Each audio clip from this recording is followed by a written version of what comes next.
Le matin du 27 novembre 1997, un Ford Explorer rouge traversait Tijuana avec un journaliste assis sur le siège passager. Il s'appelait Jesus Blancornelas. Pendant des années, il avait publié ce que les cartels voulaient enterrer. Des noms, des photographies, des itinéraires, des alliances et les visages d'hommes qui croyaient que la peur pouvait les protéger de l'exposition publique. Ce matin-là, la peur est venue le chercher en plein jour. 10 hommes armés sont apparus près du quartier de Las Palmas et ont ouvert le feu. Le véhicule a été criblé et déchiqueté. Les vitres ont volé en éclats. Le métal s'est tordu. Le garde du corps de Blancornelas, Luis Valero, s'est battu pour le protéger et il est mort sur le siège conducteur. Blancornelas a survécu, blessé, mais vivant.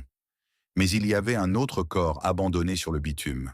David Baron Corona, l'homme que l'on croyait être derrière l'attaque. Un exécuteur de cartel venu de San Diego qui avait autrefois survécu à une guerre contre les tueurs d'El Chapo, construit un escadron de la mort transfrontalier et contribué à changer la manière dont les cartels mexicains utilisaient les membres de gangs américains. Il n'est pas mort de la balle d'un rival, il est mort sous le feu de son propre camp à cause d'un ricochet qui s'est retourné contre lui dans le chaos. Comment un homme peut-il survivre à une guerre de cartels, bâtir une armée, puis mourir de la même violence qu'il avait appris aux autres à utiliser? Pour comprendre ce matin-là à Tijuana, il faut revenir à Logan Heights, à San Diego, là où tout a commencé par un meurtre au motif si minuscule, mais aux conséquences si immenses. Avant que David Baron Corona ne devienne utile au cartel de Tijuana, il était un adolescent de 16 ans à Logan Heights, avec une idée déformée du respect. Il était né à Tijuana et avait grandi de l'autre côté de la frontière, à San Diego, dans un quartier où l'identité, la fierté et la survie vivaient souvent trop près de la violence. Logan Heights n'était pas seulement un endroit sur une carte. C'était une zone frontalière dans tous les sens du terme. Mexicaine et américaine, rue et famille, opportunité et pauvreté, deux pays appuyant l'un contre l'autre à travers la vie de jeunes hommes qui apprenaient très tôt que la réputation pouvait devenir une protection. Baron était petit, trapu et intense. Les gens l'appelaient Popeye, mais ce surnom ne le rendait pas inoffensif. À l'adolescence, la rue lui avait déjà appris que le manque de respect devait recevoir une réponse rapide et parfois définitive. En 1979, selon les récits liés à l'affaire, Baron a vu un homme assis sur sa voiture. C'est tout ce qu'il a fallu. Pas une guerre, pas une dette, pas un ordre du cartel. Un homme assis sur une voiture. Baron a sorti une arme et l'a tué.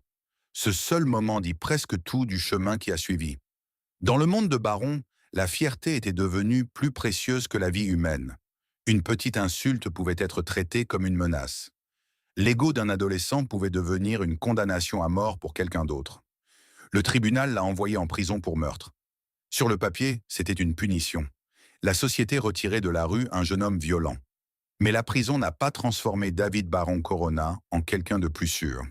Elle l'a affûté. Derrière les barreaux, la violence n'était pas traitée comme une erreur. Elle pouvait devenir une référence. La capacité d'agir sans hésitation pouvait attirer l'attention. La volonté de blesser quelqu'un pour une question de respect pouvait faire remarquer un jeune homme par des criminels plus âgés et mieux organisés.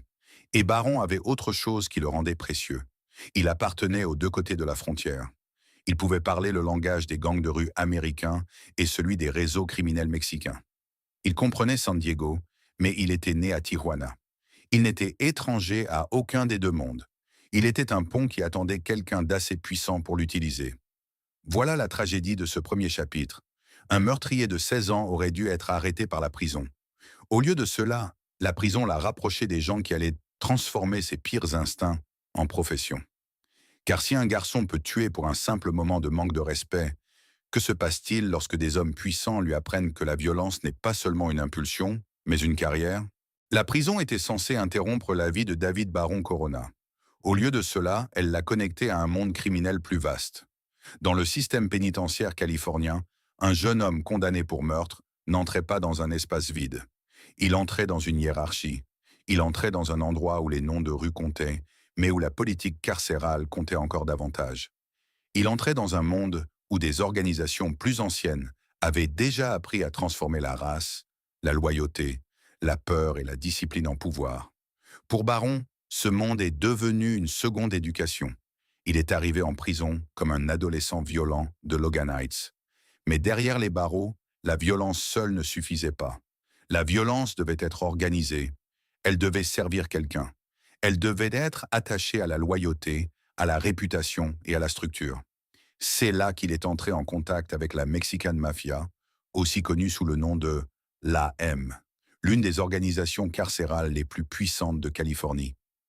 La M ne contrôlait pas simplement des hommes à l'intérieur des prisons. Son influence s'étendait vers l'extérieur. Par les taxes, les ordres, les alliances et la peur, elle façonnait le comportement des gangs de rue latinos bien au-delà des murs. Pour un jeune membre de gang comme Baron, c'était un autre niveau de pouvoir. La rue lui avait appris à réagir. La prison lui a appris que la violence pouvait être planifiée, dirigée et utilisée comme monnaie.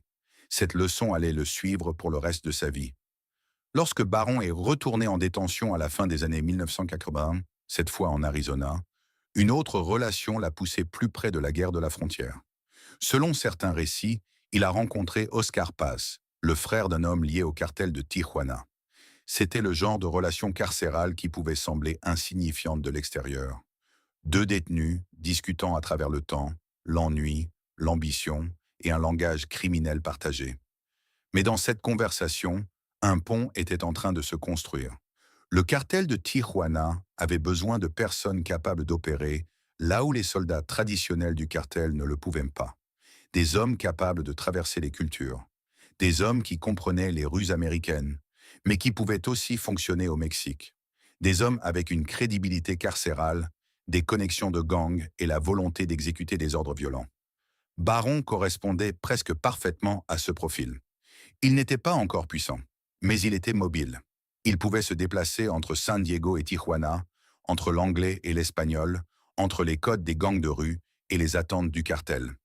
Il avait été façonné par la politique carcérale américaine, mais il était enraciné dans le monde frontalier mexicain. Cette combinaison faisait de lui plus qu'un simple membre de gang. Elle le rendait utile. Et l'utilité, c'est l'une des choses les plus dangereuses qu'un homme violent puisse offrir à un cartel. Parce qu'une fois qu'un cartel voit de la valeur chez quelqu'un comme lui, il ne demande pas ce qu'il aurait pu devenir. Il demande en quoi il peut être transformé. Au moment où Baron est ressorti, il ne quittait pas la prison comme le même adolescent qui y était entré pour un meurtre insensé. Il en sortait avec des contacts, une réputation et un chemin qui l'attendait de l'autre côté de la frontière. Lorsque David Baron Corona est sorti de prison, la frontière était déjà en train de changer. Tijuana n'était pas simplement une autre ville du trafic de drogue. C'était une porte. Celui qui contrôlait Tijuana contrôlait l'une des routes les plus précieuses vers les États-Unis, une ligne directe vers San Diego et plus loin encore dans le marché américain. Pour l'organisation Arellano Félix, cette plaza représentait à la fois l'argent, le pouvoir et la survie. Mais les territoires précieux attirent toujours la guerre. Les frères Arellano Félix étaient enfermés dans un conflit brutal avec Sinaloa et Joaquín El Chapo Guzmán voulait ce qu'il contrôlait. Le combat ne concernait pas seulement la drogue. Il concernait les routes, les alliances, la réputation et le droit de décider qui pouvait faire passer la marchandise par la frontière. Dans ce type de guerre, la force de rue traditionnelle ne suffisait pas. Le cartel avait besoin de personnes capables d'opérer des deux côtés. Il avait besoin d'hommes capables d'entrer aux États-Unis sans ressembler à des soldats étrangers du cartel. Des hommes qui comprenaient les quartiers de San Diego, les habitudes des forces de l'ordre américaines, la loyauté des gangs et les codes de la prison. Des hommes qui pouvaient parler anglais à un moment et espagnol l'instant suivant. Des hommes qui pouvaient disparaître dans Logan Heights, puis réapparaître à Tijuana sous la protection du cartel. Baron était exactement ce type d'homme. Pour le cartel, il n'était pas simplement violent. La violence était courante. Ce qui le rendait précieux, c'était sa combinaison de traits. Bilingue, élevé à la frontière, connecté au monde carcéral, loyal à la structure des gangs et déjà prouvé comme prêt à tuer. Il pouvait être formé. Il pouvait suivre des ordres. Il pouvait recruter d'autres hommes comme lui. Cela faisait de lui une arme avec un passeport. L'organisation Arellano Félix l'a d'abord utilisé près du centre du pouvoir. Sécurité, protection, travail de garde du corps, des missions qui demandèrent de la discipline, pas seulement de l'agressivité. Baron a appris comment se déplaçait le pouvoir du cartel. Les planques, les convois armés, la protection corrompue, les avertissements codés, la conscience permanente que la mort pouvait venir d'un rival, d'une unité de police ou de quelqu'un qui souriait trop longtemps de l'autre côté d'une table. Il était en train d'être professionnalisé, pas racheté, pas réhabilité, professionnalisé. Cette distinction compte.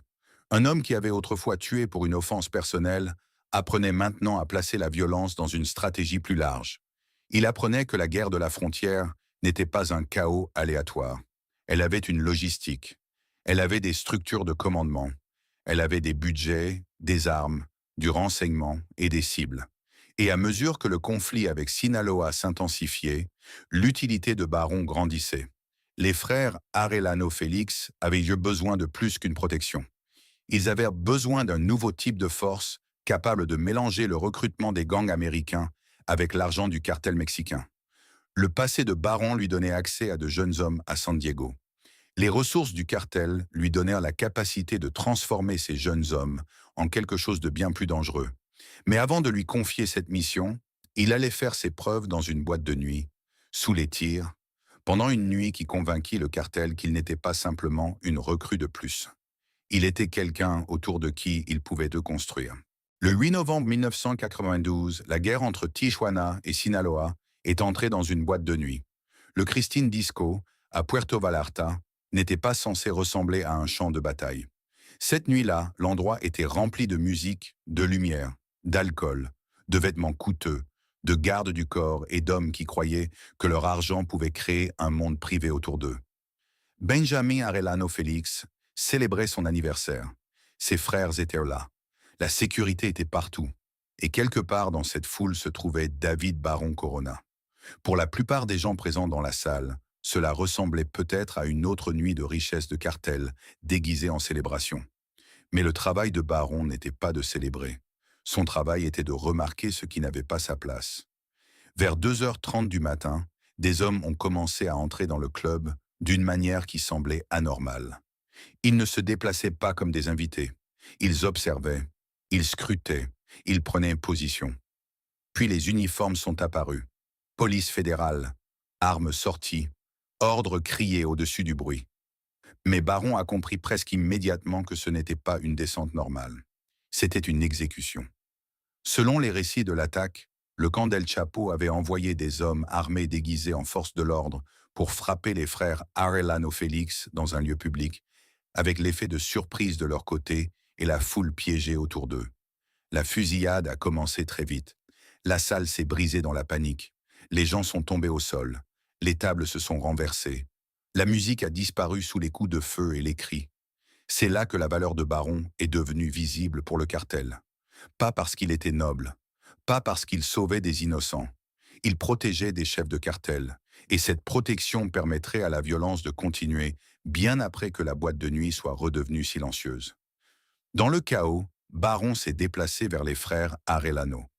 Il les a aidés à sortir de l'espace ouvert, loin de la ligne de tir, vers des toilettes qui sont devenues un abri temporaire. La porte entre eux et les assaillants était mince. Le danger était proche. La salle à l'extérieur s'effondrait dans la confusion.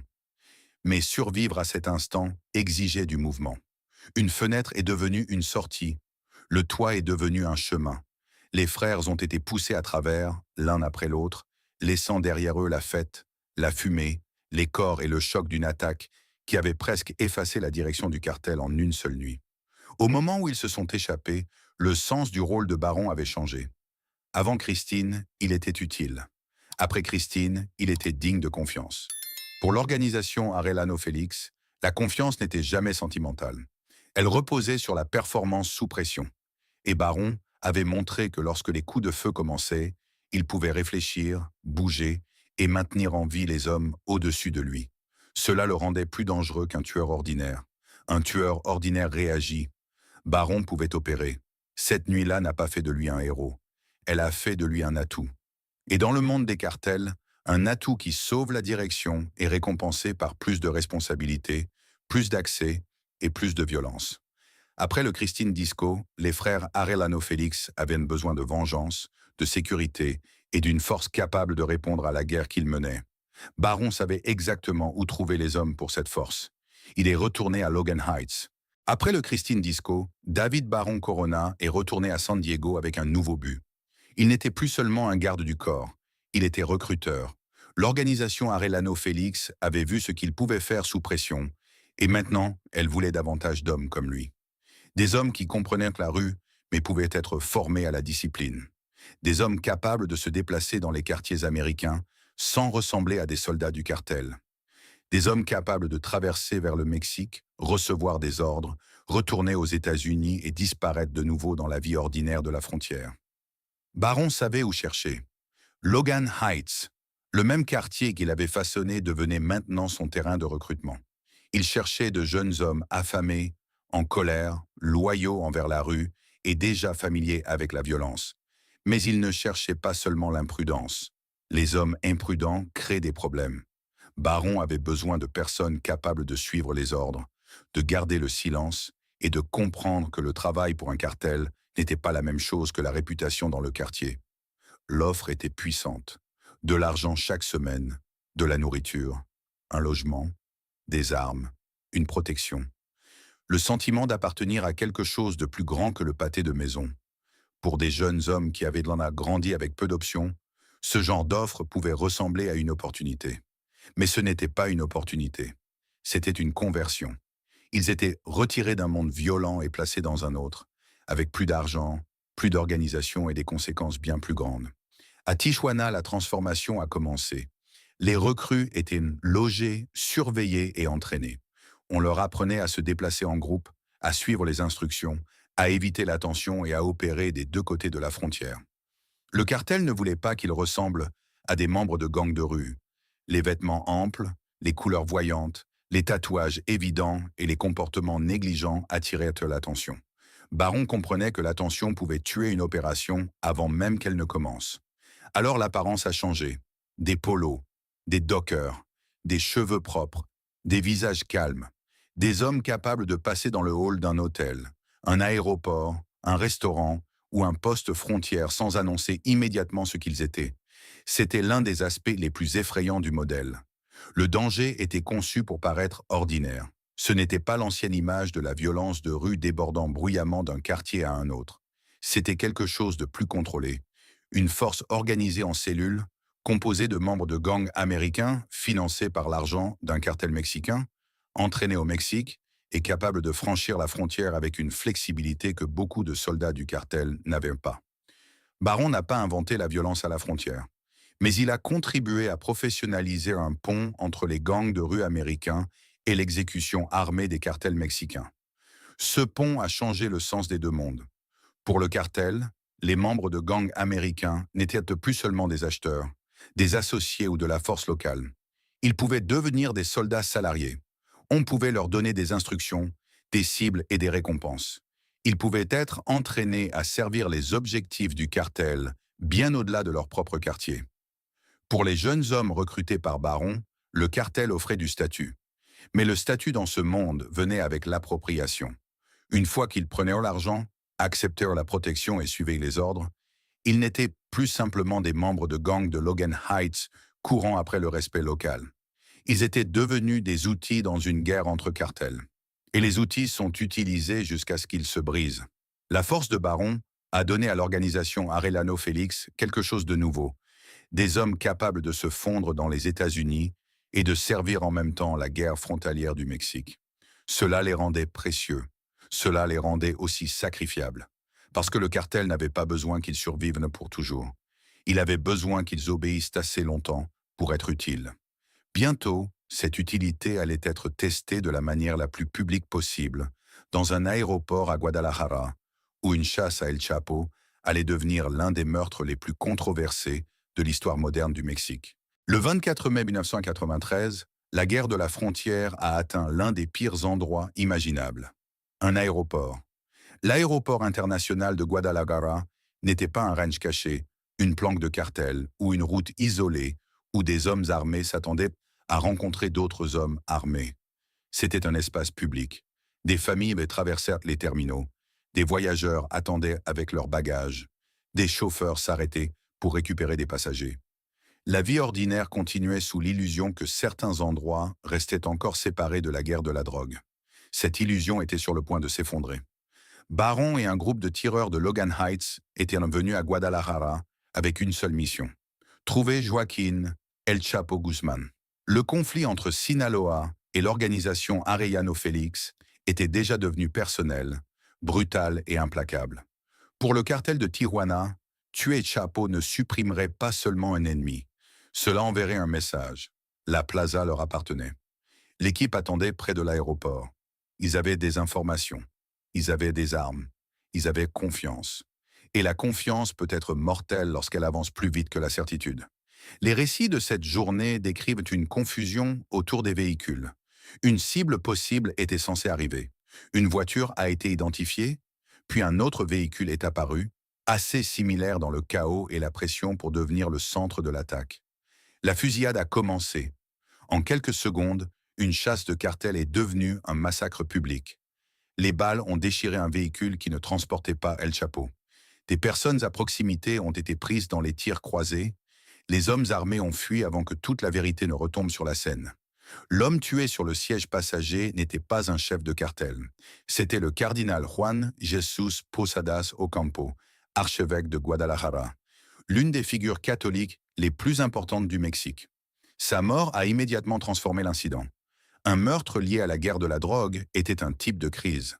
Le meurtre d'un cardinal en plein jour dans un aéroport international était autre chose entièrement. Il franchissait toutes les frontières à la fois: criminelles, politiques, religieuses, diplomatiques et morales. Le Mexique ne pouvait pas traiter cela comme une simple fusillade de cartel. Les États-Unis ne pouvaient pas ignorer le lien avec les gangs américains.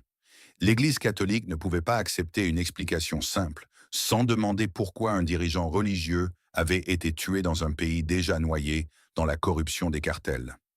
L'explication officielle s'est concentrée sur une erreur d'identité. Mauvaise voiture, mauvaise cible, une erreur catastrophique dans une opération de cartel. Mais la controverse n'a jamais complètement disparu.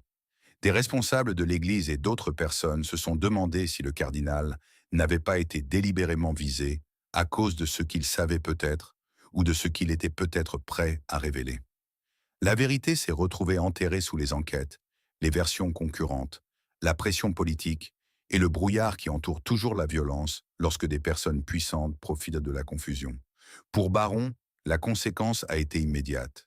Il avait aidé à construire une équipe d'exécution transfrontalière pour la guerre du cartel, mais maintenant cette équipe avait produit un scandale international.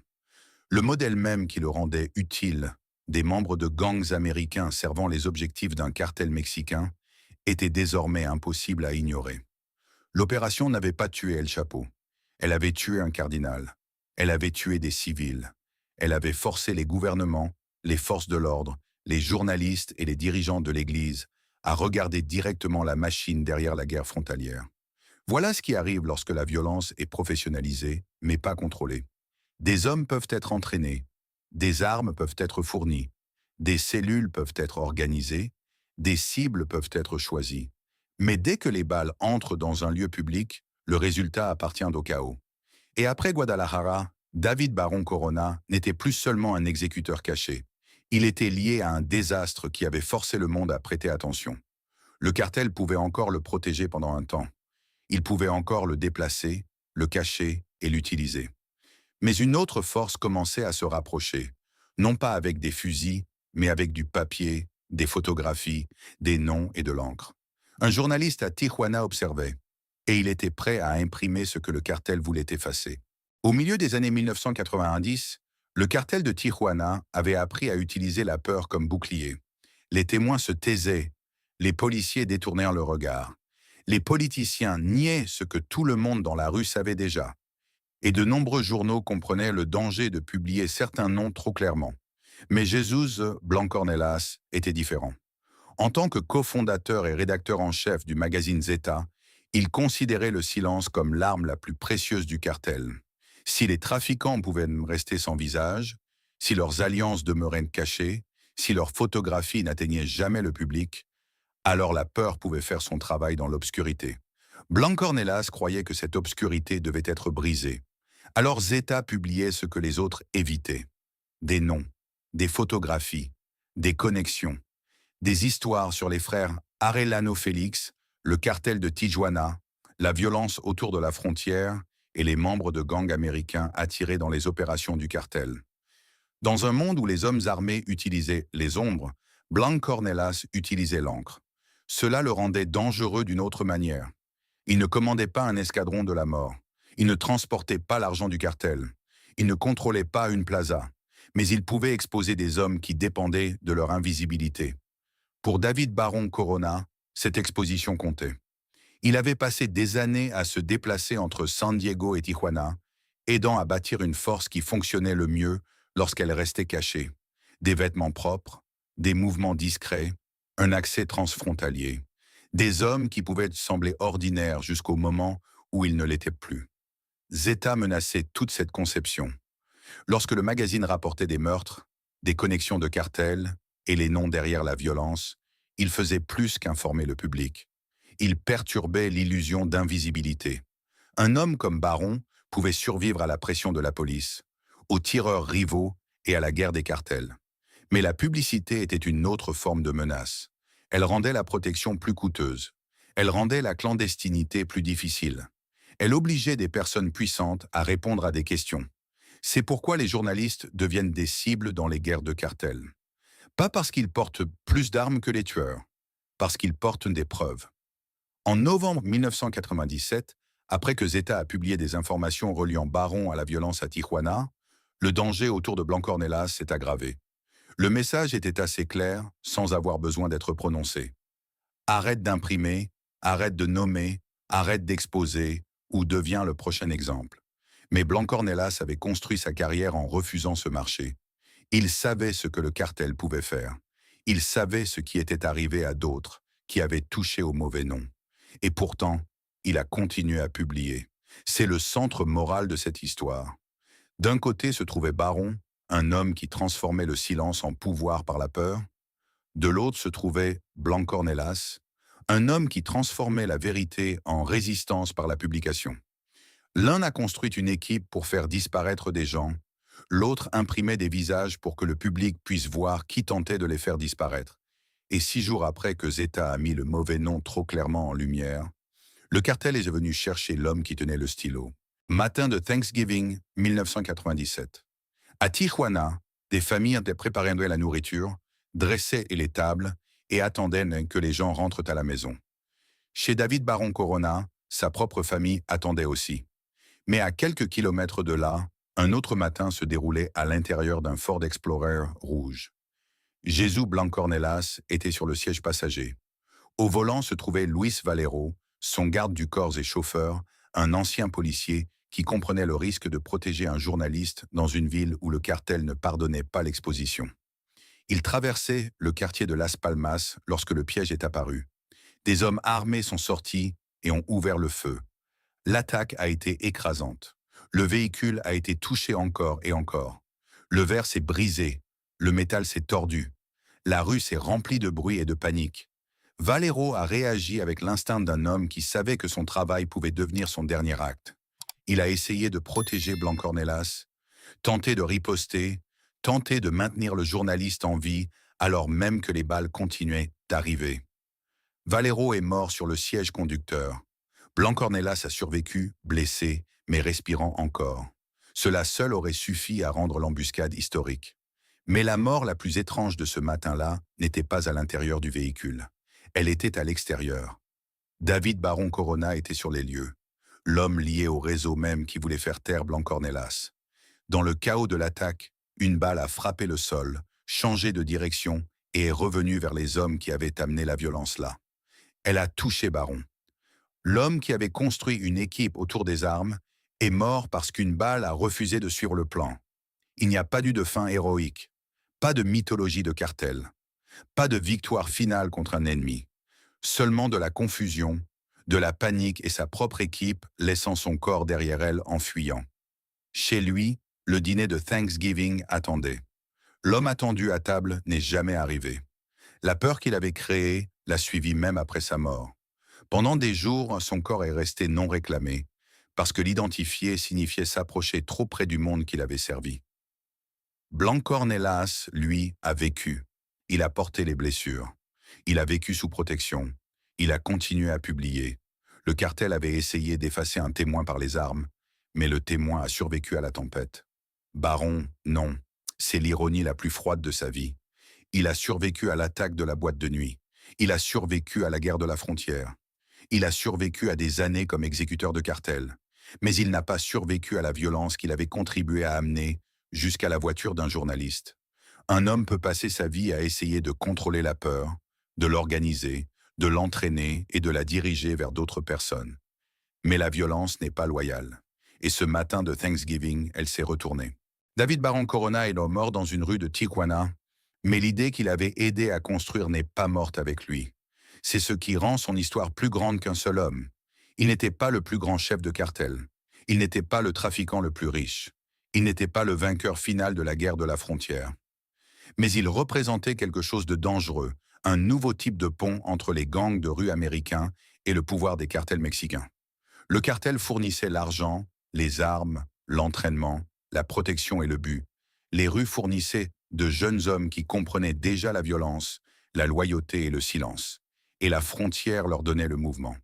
Baron a transformé cette combinaison en modèle. Recruté aux États-Unis, formé au Mexique, opérer dans les deux mondes et faire paraître la violence assez organisée pour servir la stratégie d'un cartel. Sa propre vie s'est terminée comme tant de vies autour de lui se sont terminées, soudainement, violemment et sans contrôle. Mais les dégâts ont continué. L'organisation Arellano Félix finirait par s'affaiblir. Ses dirigeants seraient arrêtés, tués ou enfermés. Le cartel de Tijuana perdrait une grande partie du pouvoir qu'il avait autrefois détenu. Pourtant, le plan est resté parce que d'autres groupes criminels avaient vu ce que ce modèle pouvait faire. C'est pourquoi Baron ne devrait pas être rappelé comme une légende. Il devrait être rappelé comme un avertissement. Un avertissement sur ce qui se passe lorsque les réseaux carcéraux, les gangs de rue, l'argent des cartels et l'accès à la frontière se rencontrent dans le même homme. Jesús Blancornelas a survécu assez longtemps pour prouver que la vérité pouvait vivre plus longtemps que les hommes armés envoyés pour la faire taire. David Baron Corona est mort d'une balle tirée par son propre monde. Mais le plan qu'il avait aidé à créer n'est pas mort avec lui.